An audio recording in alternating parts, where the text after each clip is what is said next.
So I get a lot of watches that come in and then are out the next week because I'm really just using them for the review, but I'm keeping this one.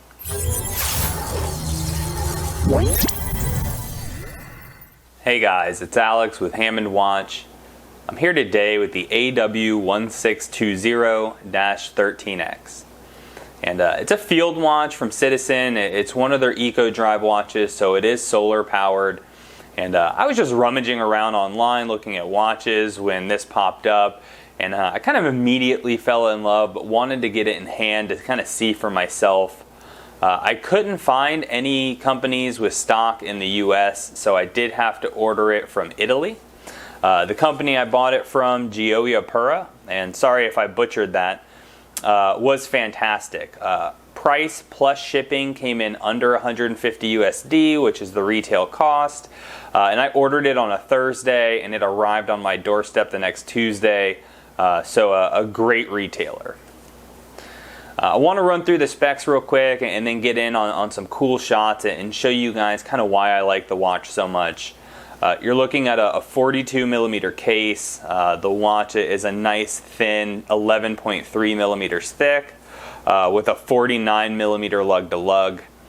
You have a really nicely sized 7 millimeter crown.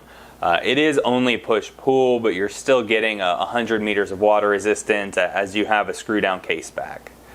The case back is very typical Citizen Eco Drive, you know, basic specifications, the globe logo, really stuff you're used to seeing. But on the underside, you can kind of see where we have the only unfortunate measurement, and that's the lug width at 21 millimeters. Now, that's not ideal, but I do really enjoy this strap. It is bulky enough to hold it in place, thin enough to be very comfortable, and on the underside, this is a very soft, like a suede material. It feels really pleasant against the skin. I also really like this color. You know, sometimes I battle with going, darker brown or light sandy color. This is kind of right in the middle, and I really don't have any plans to change it right away. I think it's got a really nice style. It tapers down to 17 millimeters, and then for the buckle, which is signed, it jumps back up to about 22.5 millimeters. It doesn't feel bulky or anything on the underside of your skin. It's very rounded and soft, so you don't have to worry about, this being that biggest part kind of digging into your wrist. It's really not an issue with the watch. Powering the watch is Seiko Solar J810 movement. You're getting stated accuracy of plus to minus 15 seconds a month. It's a pretty simple movement, 3 hands and a date, but you do get a low battery indicator. And once fully charged, you're going to have about 6 months of power reserve. While the crystal on this watch is mineral, it does have a really nice dome to it and sits just proud of the case, giving the watch a pretty dynamic look. And I really love this green dial. The indices are phenomenal. There's no movement or manufacturer text on it. They just kept it extremely clean, and I think it gives off a really nice look.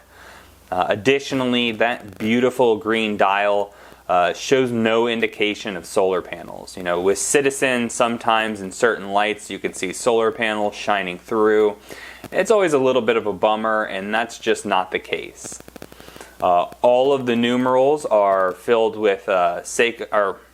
So I've had a half dozen divers from Citizen where they use a 2-color lume layout with blue indices and a green pip. And I was really excited to turn the lights off on this watch and see that they did 2 colors with this one as well. You have the blue numerals all the way around, and then green hands with a green marker at 12, 3, 6, and 9. The entire case is brushed minus a single polished edge, which does add just a little bit of pop and flair to the case. It's extremely well executed, and I'm a big fan of the overall design. From the top, the lugs appear extremely straight, which ties into that military vibe a little bit, but you do have a slight downturn when looking at it from the side. Vertical brushing isn't the best I've ever seen, but considering the price point, I think it's absolutely forgivable. And from this angle too, you can see where that mineral domed crystal really distorts the dial at certain angles, which I'm always a big fan of. So here's the watch on my 7.5 to 7.75 inch wrist. Being a 42 by 49 watch, it certainly got a visual presence. But at the same time, using a quartz movement means the watch stays very thin and extremely light. And I just couldn't be happier with the overall feel on wrist. So all in all, I mean, the watch is just killer. I love that green sunburst dial. You have the two-color lume layout, a great case design and look. It's very comfortable on wrist, and a strap that you're not going to be rushing to swap out right away. I think all things considered, being a watch that's under $150, it's a bit of a no-brainer if you're into this type of watch. I hope you guys have enjoyed the video. If you've been considering it, I certainly hope this helps. You won't be disappointed. Don't forget to give us a thumbs up if you enjoyed today's video, and consider subscribing. We're putting out watch content weekly at a minimum, and I hope to see you in the next one.